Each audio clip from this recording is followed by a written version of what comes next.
Hi everybody, welcome to Girl Talk. We're filming at Bella Domicile off of Nesbitt Road.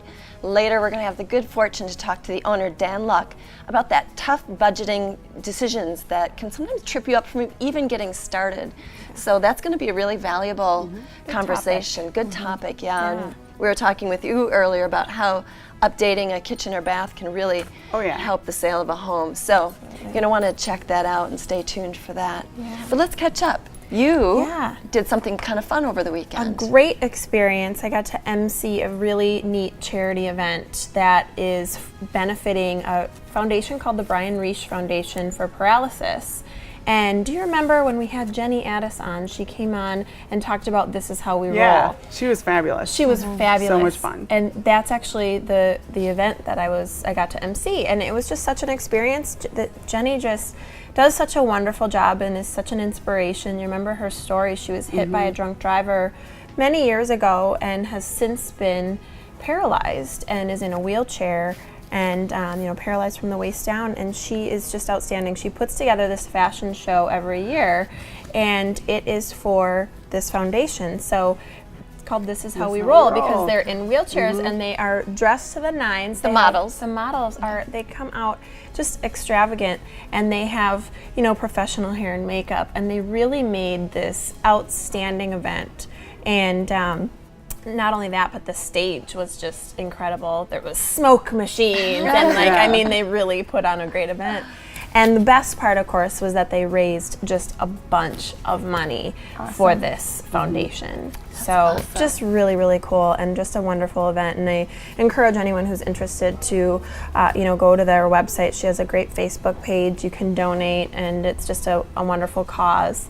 And you can even see video clips from the show itself. I watched from last year, and I think my favorites is they had some really young kids that just, you could tell they were so lit up, really enjoying being on the runway and all dolled up with the hair and the makeup, and it was super fun to watch. So I bet that was really cool and experience. Even if you can't donate, just to read her story, she's incredibly inspirational. Her story will just make your day. Absolutely. Speaking of those kinds of events, we have a really cool guest coming up too. That is a charitable organization called Box of Balloons. I was really excited when I saw we were going to be interviewing this gal. So you're definitely going to, if you're looking for a good news story and all of the horrible news we have on TV these days, you're going to want to stay tuned for that. But we do have Odana Antiques coming up next. Sue is always really fun to talk to. So stay with us. We'll be right back with Sue Duncan from Odana Antiques.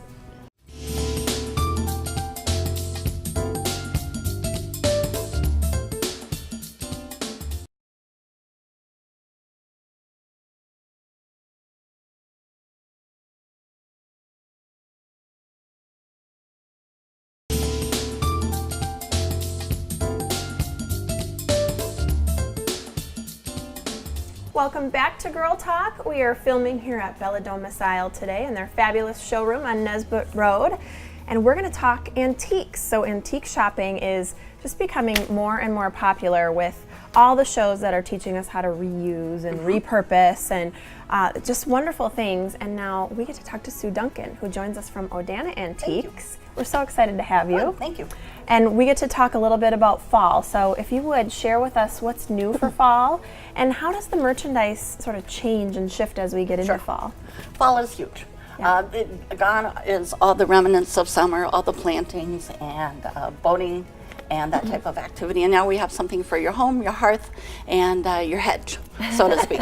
So it's plethora of blankets are coming in to keep you cozy when you're sitting around the fireplace. Things you don't think of. Number of fireplace-like items. We've got great fur coats for the upcoming holiday season. Ooh, I like that. Lovely fur stoles for under $200 in mink. Great Pendleton jackets. We've got skis and toboggans and snowshoes, and people are switching over to that more cabin-esque kind of look, more fireplace equipment, more mantles, and just darker furniture. People are starting to think cozy and warm. Sure. Absolutely. Well, that sounds fun. Yeah, it does sound fun. I wish I had a fireplace. And you can have a mantle without one. I know, right? All these items you don't think of for antiquing, some of the things you mentioned, I didn't even realize you carried, so that's neat. So as we get closer to the holidays are a big part of the holidays are traditions. So how can antiques maybe create some new traditions or help embrace the old traditions that we've come up with? I think there are two ways to do that. The first is to bring if you're a grandparent or a parent, bring your children in and show them what you loved when you were a kid, and perhaps fun. recreate that tradition. We always had those little candles at Thanksgiving time, the little pilgrims, and at Christmas time, the little choir people that were made by remember girls. those. Yeah. Maybe I shouldn't admit that. We have a ton of those. So start your child on a collection. The other thing is to embrace what you have in your home that is old. So if you're doing Thanksgiving dinner, bring out Aunt Betty's tea service. Make sure you've got that little box that Grandpa made in wood shop. Try and bring the things that represent who your family is and how they came to be. And this is the time to show them off and kind of embrace and celebrate your family's history. I love you know my family. You just named like real things I would have, and the names are right too. And I loved your comment of bring someone into the store to show them what was important when you were younger. That was a comment I had made last time we visited with you, is that I made the mistake of going alone to your store, and there were so many things that I wanted to show somebody. Look at I this. had that. I played with that. Yeah.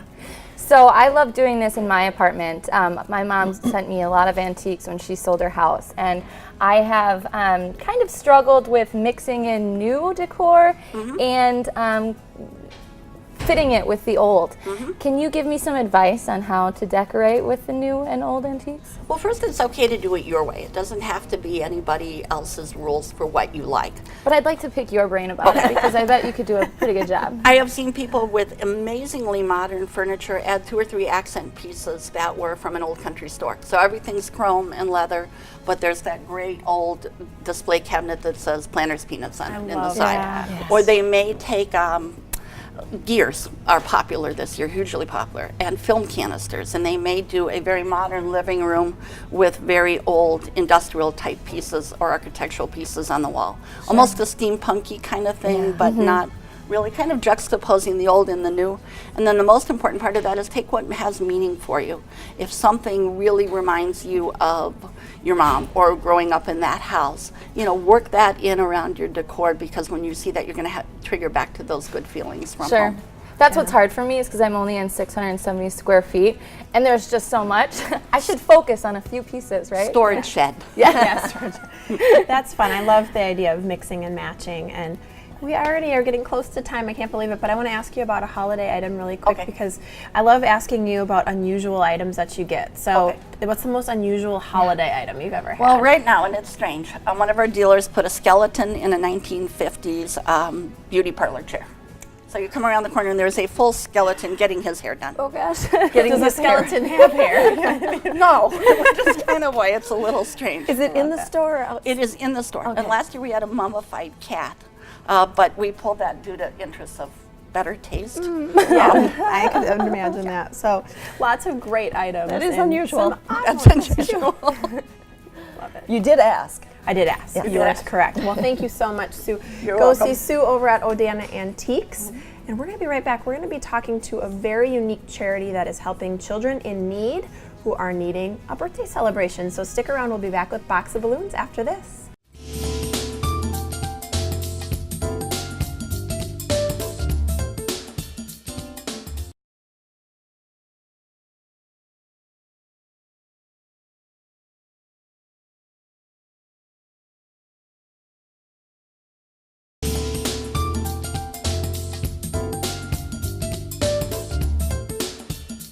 Welcome back to Girl Talk. We're filming today at Domicile on Nesbitt Road. Later we'll talk with the owner, Dan Luck, about budgeting decisions and all that hard stuff to help make your kitchen or bath dreams into a reality.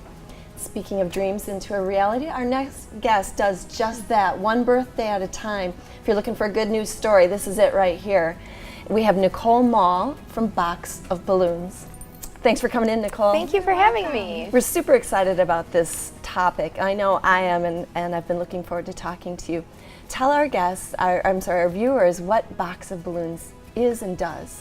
Well, we are a nonprofit organization. We are all volunteer-led, and we are a group of people who believe that each birthday should be happy and every child should be celebrated. You know, it doesn't matter their life circumstance. So we are filling boxes, actual cardboard boxes, with birthday supplies and then giving it to children in need who may not have a birthday party otherwise. That's so awesome. Putting That's the really happy cool. and happy birthday. Yes! Yeah. Very cool. Yep. So I understand it's in the Dane County area currently, right? Correct. Are there any plans to expand outside of Dane County? Yep, we started in the Sun Prairie area. So we are working with that school district and filling 8 to 10 birthday boxes each month just for the Sun Prairie area. And from there we expanded to Waterloo and now Fitchburg, getting the whole Madison area.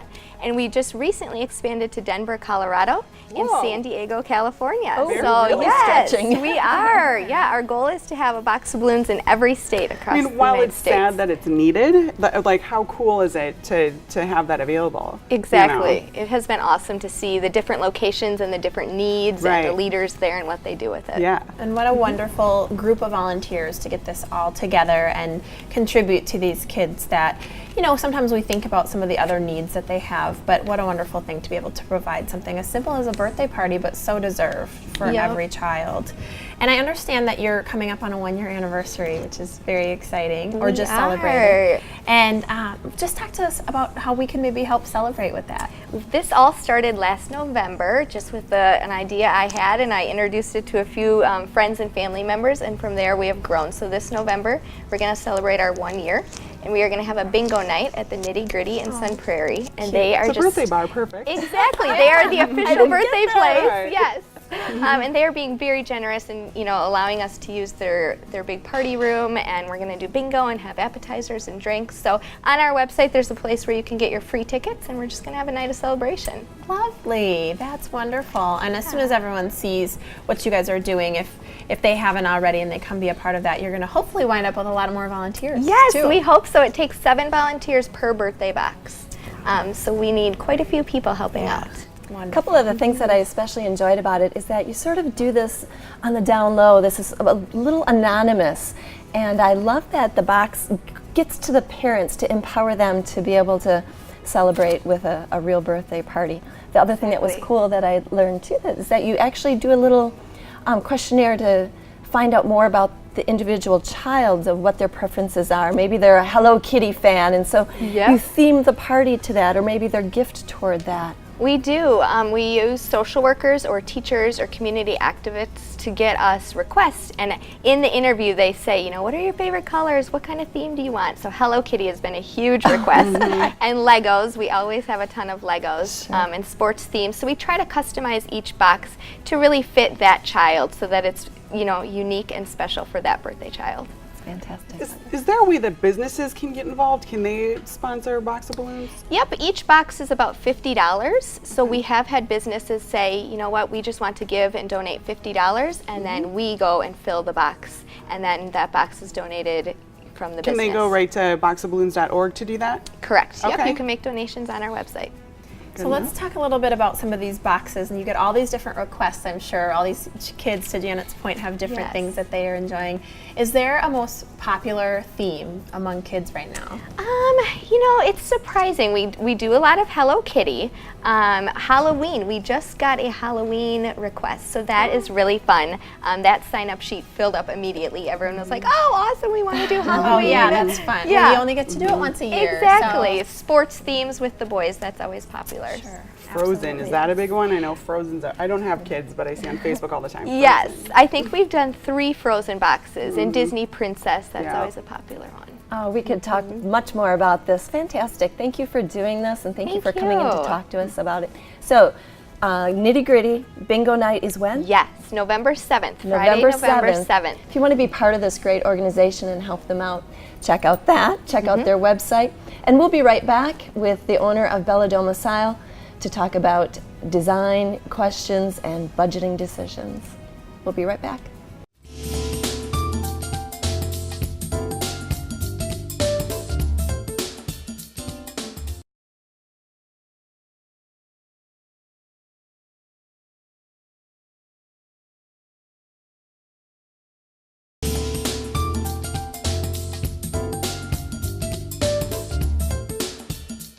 Hi, welcome back to Girl Talk. We're here at the beautiful Bella Domicile off Nesbitt Road, joining Dan Luck, the owner. Thank you so much for being here. Oh, it's a treat to be here. Oh, excuse me. We're here joining you. Wow. Glad What that you're a here. beautiful set you have. Thank you so much. You bet. So we're going to talk about affordable solutions today. Can you tell us a little bit about how people know to budget for a new kitchen? It's a great question. And I think probably begs another question when we're talking to people is what are they defining as a new kitchen? Sure. All right, a new kitchen could easily be someone who's thinking about replacing their countertops, putting a splash of paint on the walls, maybe some new decorative hardware, and perhaps a tile backsplash.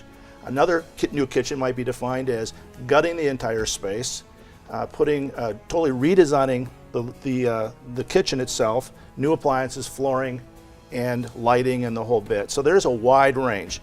Sure. And some of the challenges that we have when we try to answer a question like that is we don't do this every day. As homeowners, this is not a daily, weekly, or monthly occurrence, and they may only do it once or twice or 3 times in their lifetime. So it's a harder question to really answer. Unlike you or I going out and buying a refrigerator, we have a pretty good idea of the range of prices for that refrigerator.